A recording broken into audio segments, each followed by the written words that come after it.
Alright, so we're reunited with our friends here. So you are alive! Believe me, it's been touch and go. What about Stone? Tell you in a second. Also, we've upgraded our gun form with a sweet laser. It's pretty rad.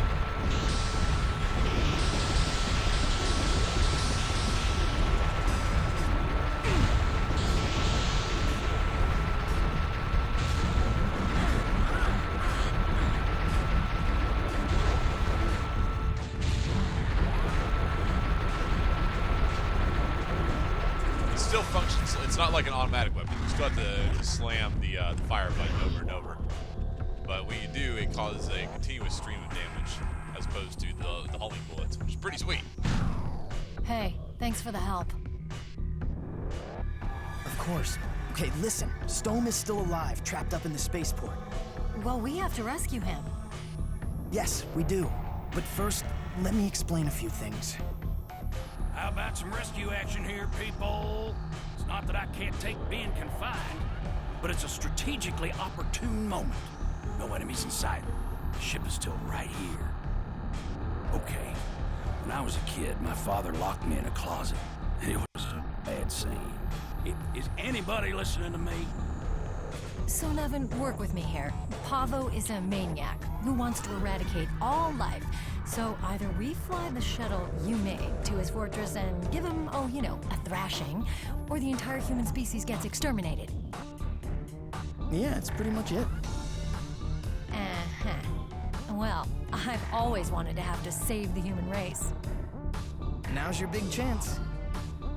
Well, let's go do the hero thing. After you. I'm surprised that they haven't developed Rana into a love interest, so far as I can tell. She's pretty much just like a little buddy.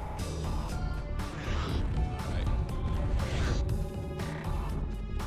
Check that in a second. First, let's see what's up here. Oh, this is the... We've been here before. Okay. Yeah, I thought this looked kind of familiar. Alright, let's take out these punks.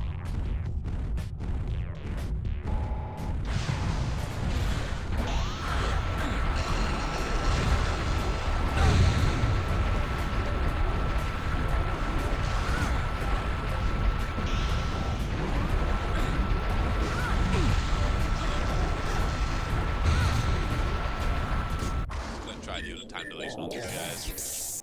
Alright, I want to take out, yeah, we'll do that. Okay.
So it seems like even after I hit an enemy, the longer I chain the attack, the more damage I do.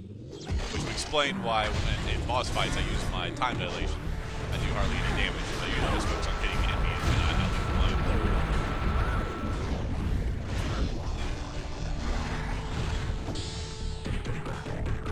That's right. Is it for all you guys? Yeah.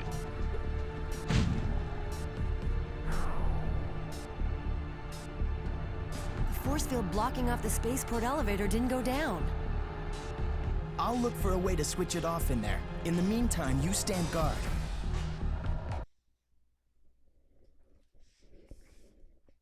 So we are repeating a level here. It's not explicitly backtracking, but we're going through the level again, just with different enemies and layouts. which usually is points off for these I've running got to reviews. find a way to switch off the force field that's keeping us from getting onto the spaceport elevator. Yeah, we even have the same triple switch elevator here. So,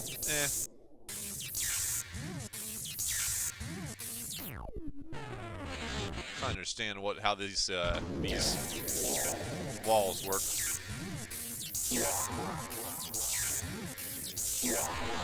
There we go.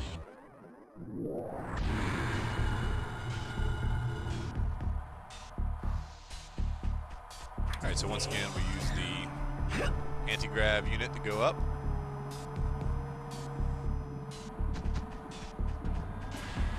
And we have really pretty much the exact same setup as before. It's a little disappointing. I'm not inherently opposed to backtracking, but it usually just amounts to just padding for a game. You know, it's just increasing the length of the game for the sake of having an increased length of the game. You know, we're not actually adding anything really new or interesting here. We're going through, we're seeing, oh no! I didn't expect that. We're just we're going around just seeing the same things that we've already seen before. And like I said, just the only purpose of this this seems to be just to artificially increase the playtime. I don't want to be misunderstood by saying that, like, you know, I hate games that are long. But if you're gonna make your game long, make it fill it with things that are interesting and fun to do. Don't just pad it out. You know, that's my dang it. That's usually my number one complaint in overlong games. It's just the amount of padding that there is. This is a complaint that I lodged pretty heavily at Dragon Age, Inquisition. The first two games, no problems with that in my opinion. And although I haven't actually finished the second game, the first game was very long. I know I spent hours upon hours playing that game. That was probably well in excess of, it was definitely over a 20-hour game. Might have been in a 40 or 60 range, you know? But it was fun doing it. I never felt like I was just slogging through the same old content over and over, you know? As opposed to Dragon Age Inquisition, that just felt like so much ridiculous amounts of padding. Wait a second. How am I supposed to, like... Okay. Huh. Depending on what moves I make, it seems like I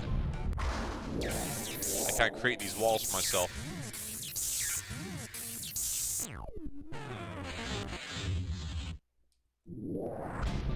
And I guess the only way to find out which is the right wall is trial and error.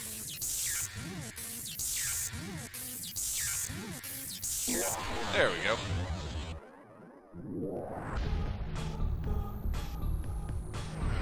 There we go.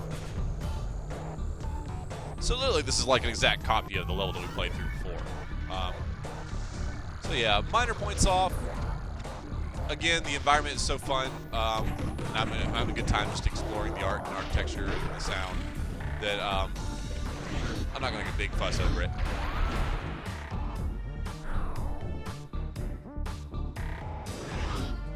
Okay.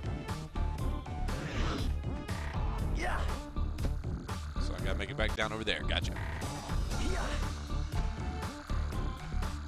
Yeah.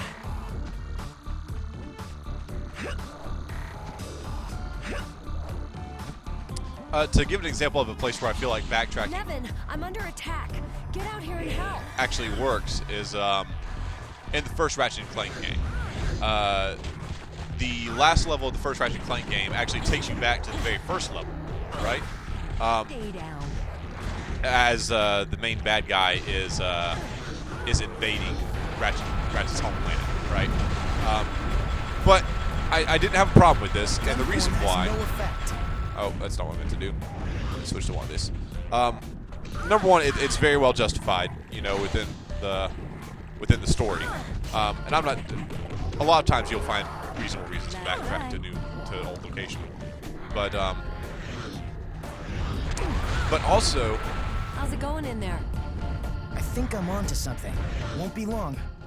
Even though in Ratchet & Clank the last level is the same as the first level, They changed the environment a decent amount by actually changing the time of day. Initially, when you're on planet Veldin, it's daytime or even early morning or something like that. But when you come back to it at the end of the game, it's like this fiery sky that's due either to the fact that it's being invaded or the fact that it's nighttime or something like that. There's new music instead of the old music. So already the atmosphere of the level is different the second time you come to it. And then in addition to that, on the second play, when you come back the second time, you actually end up exploring parts of the level that you couldn't access before because you have new abilities and such. So it didn't feel like backtracking so much as revisiting the level and exploring new areas of it. I'm not sure where that just came from. Somewhere down here, I'm assuming. So yeah, Ratchet & Clank is a great example of where backtracking in the main story, I think, worked.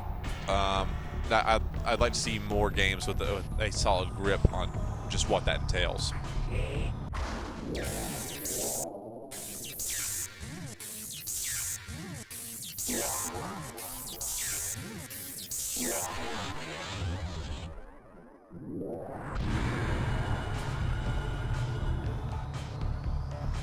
Alright, second story here.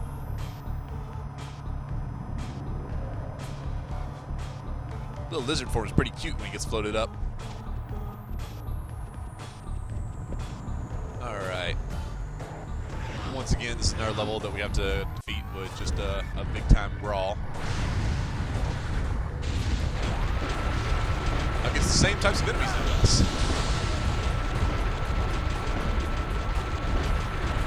Fortunately, we have a lot better upgrades, so it's a lot easier this time.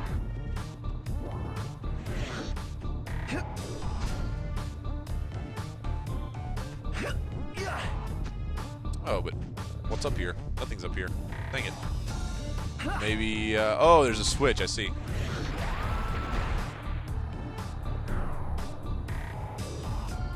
Aha. Probably don't want to fall down that hole, do I?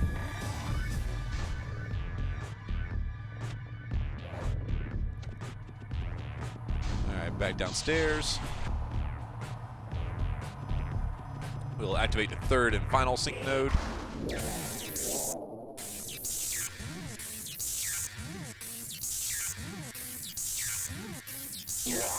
Okay.